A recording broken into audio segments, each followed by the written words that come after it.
Welcome from the Swindon and Wiltshire Teaching School Hub. We're going to be providing the appropriate body services this year for United Learning. My name is Mel Marshall. I'm the Deputy Director of the Swindon and Wiltshire Teaching School Hub and I work at Glenmore Academy. I'm going to be in charge and leading on the appropriate body services. The other person that you might be getting in contact with this year is Giselle Besser. She's our Marketing and Communication Administrator, so she'll be on the other end of those helplines for you. We're really excited about the introduction of the Early Career Framework this year, which is going to start officially in September 2021. Every new teacher is now entitled to that structured programme of support and guidance based on the Early Career Framework. It does change the induction process, however. Previously, it used to cover a 1-year period, and from September, this is now going to cover 2 years. We're moving from using the key term of newly qualified teacher to early career teacher. The reduction in the timetable remains the same for that first year. However, there's also a 5% reduction in their timetable for year 2 as well, to allow that continued support and learning process. The assessment process has changed too. We've gone from 3 assessments, 1 at the end of each term, to having 2 assessments.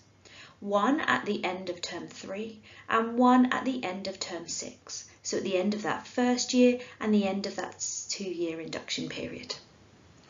In the terms in between, we're going to have progress checks. So these will occur at the end of term 1, end of term 2, end of term 4 and end of term 5.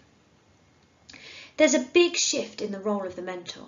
So the mentor used to complete those assessment forms and the induction tutor used to look at those. However, the mentor will now be going into a supportive role. It's the induction tutor that will now be completing those 2 assessment forms at the end of each of the 2 years of induction. While there are 3 options for delivering the Early Careers Framework, United Learning Schools are using the full induction programme, and you'll hear this referred to as the FIP. The full induction programme is provider-led.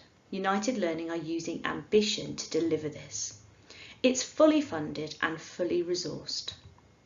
You'll be asked on NQT Manager or ECT Manager to identify this route rather than the core induction programme or the school-based induction programme, where schools are more involved in the delivery themselves. These, however, incur extra charges for fidelity checks. So we're all using the full induction programme. So what do we offer you? Well, as an appropriate body, we've got ECT Manager to reduce workload. Most of you will be familiar with this. It replaces NQT Manager. All registrations and reporting to the TRA will be undertaken by us, and we will be quality assuring those ECT entitlements. We've got phone and email support for you in schools and also as ECTs if needed. We will offer supportive feedback after each assessment point to aid in in-school assessment procedures.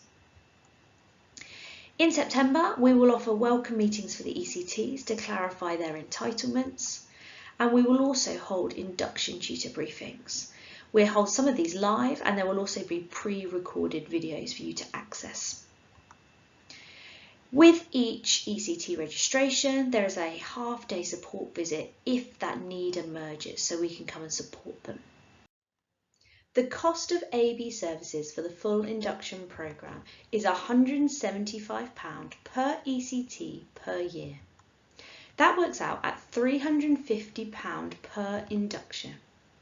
There's a discount available for schools with more than 10 ECTs, and we will do that for you automatically. This includes a half-day support visit where needed for any ECT that is struggling to meet the teacher standards. For more information, we've got our flyer, so the PowerPoint will be available, and this is also available on our website, which takes you through the costing breakdown in more detail. So a quick run through of the support that's available for you, and this will come out in more detail through emails. But from September, you'll be able to access those pre-recorded video support. We've got 3 for induction tutors, the role and changes to induction, the assessment process and how to complete those forms, and then finally one detailing how you might support those struggling ECTs meet those teaching standards. We'll have our live session for ECTs to clarify their entitlements and to make sure they understand the suitable evidence. ECT Manager handbooks are available for induction tutors, head teachers and ECTs. And we'll have frequently asked questions on ECT Manager to try and save your time. The handbook will become available and we've got our support email address which will take you through to Giselle's for any queries you may have. So at the end of this incredibly busy half term, what do you need to do or what should you have done? You should now have completed this form, okay? It's come out with a teaching and learning briefing. Okay, add any questions if you haven't already done so that you would like addressed in the live briefing. You will now hopefully have received an email to your induction tutor from us to get you onto ECT Manager, or NQT Manager as it now still before it gets rebranded this summer. Here you can sign up your ECTs and it's best to get this done as soon as possible. And finally, attend one of the induction tutor training sessions which are coming up on Monday the 19th of July at 4 p.m. and this will be repeated on Thursday the 9th of September at 4 p.m.